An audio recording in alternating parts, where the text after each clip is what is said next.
Hey guys, so it is pumpkin spice season again and I love pumpkin desserts. So I'm going to try to make a sourdough pumpkin spice muffin.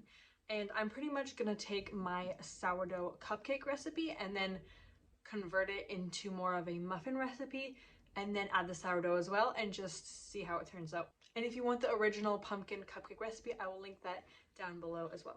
I wanted these muffins to have a streusel topping, so I made that first. And for the streusel part, I used the recipe from Farmhouse on a Boon, which is a half cup of brown sugar, half cup of oats, 2 tablespoons of flour, 1/4 cup of softened butter, and 1 teaspoon of pumpkin spice. My daughter wanted to help make these muffins, so I let her put the cupcake liners in the pan while I mixed up the streusel. For the muffin batter, we are doing 376 grams, which is 3 cups of flour, 3 teaspoons of baking powder, and 1 teaspoon of baking soda, as well as 4 teaspoons of cinnamon. Now, cupcakes tend to have a lot more eggs and fat and sugar in them. So for this recipe, since I wanted it to be more of a muffin, I lowered the amount of fat, so butter, to 150 grams and melted that down instead of creamed it with the sugar. I kept the amount of pumpkin puree the same, which is 2 cups, and then lowered the amount of sugar to about 220 grams, I think it came out to. It's about a cup and a little bit more because I had a little bit more extra. I think I could have gotten away with doing around 250 grams of sugar. Now to my wet ingredients, I added 100 grams of sourdough starter, which was just the discard. It doesn't have to be active and bubbly. My original cupcake recipe has 4 eggs in it, and I'm only doing 2 for this recipe.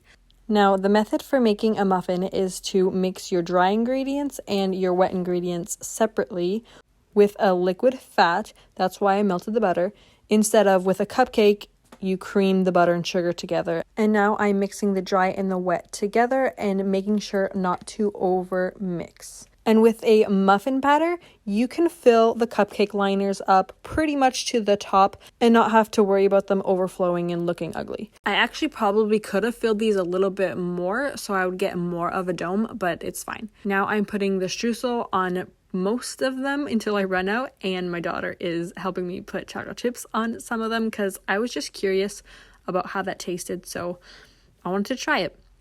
So we don't have a full 24 cupcakes, but we are going to bake these in the oven at 325 degrees Fahrenheit for 18 to 20 minutes. When the muffins were done, they made the whole house smell so good, so pumpkin-y, and it smelled like fall, and they look amazing too. I actually think I like the look of the chocolate chip ones better, but I still wasn't sure if I was gonna like the taste of them. Turns out I actually do. These are the muffins I'm gonna show you. We are going to try them. I mean, I've tried them before, but I figured I would show you guys what they look like. So that is what they look like on the inside.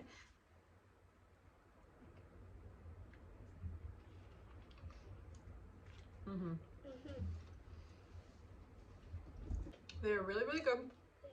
They're not very sweet, which is what I was going for because I wanted it to be more of a muffin style, not like a cupcake.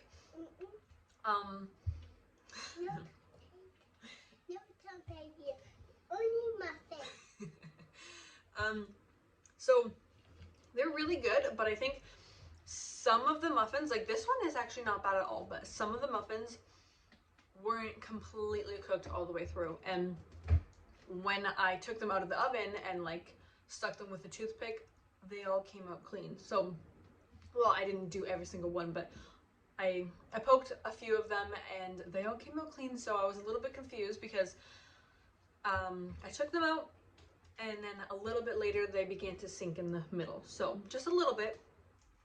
And then when I poked a toothpick in one of them, then some stuff was on there. So I don't know, I was a little confused, and when I do bite into some of them, maybe some of them were just a little bit bigger or had a little bit more batter in it, so then they didn't cook as long, and when you bite into it, the top layer part is a little bit, like, it's not undercooked where it's like gross, but it's just a little bit, it has a little bit more of that undercooked texture to it, which isn't the best. But I'm almost thinking it might be from the streusel on top too. It could have made like the top layer not cook as well.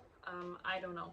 But next time I would probably just bake them for a little bit longer. I think I did 18 minutes and I would just maybe do it for like 20 minutes or something. Because other than that, these are really good.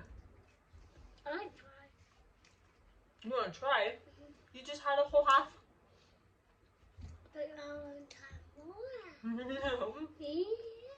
And the ones that I put the chocolate chips on were actually really good. I've heard of people doing chocolate and pumpkin before, but I wasn't sure how I would feel about it. And it's dark chocolate too, or semi-sweet chocolate. But it's actually really good with the pumpkin cupcake and the semi-sweet chocolate chips on top. I feel like next time I might even just do a whole batch with chocolate chips in them. And I also feel like next time I might not do the streusel on top. I might just do like a cinnamon sugar sprinkle on top, and then also with like pumpkin seeds. So like chop up some pumpkin seeds and put that on top too, because I think that would be really good, because that's usually how pumpkin muffins are in like Tim Hortons or Starbucks, I guess, if you go to Starbucks. Let me know what you think. And yeah, if you do any like different variations and stuff, let me know how it turns out.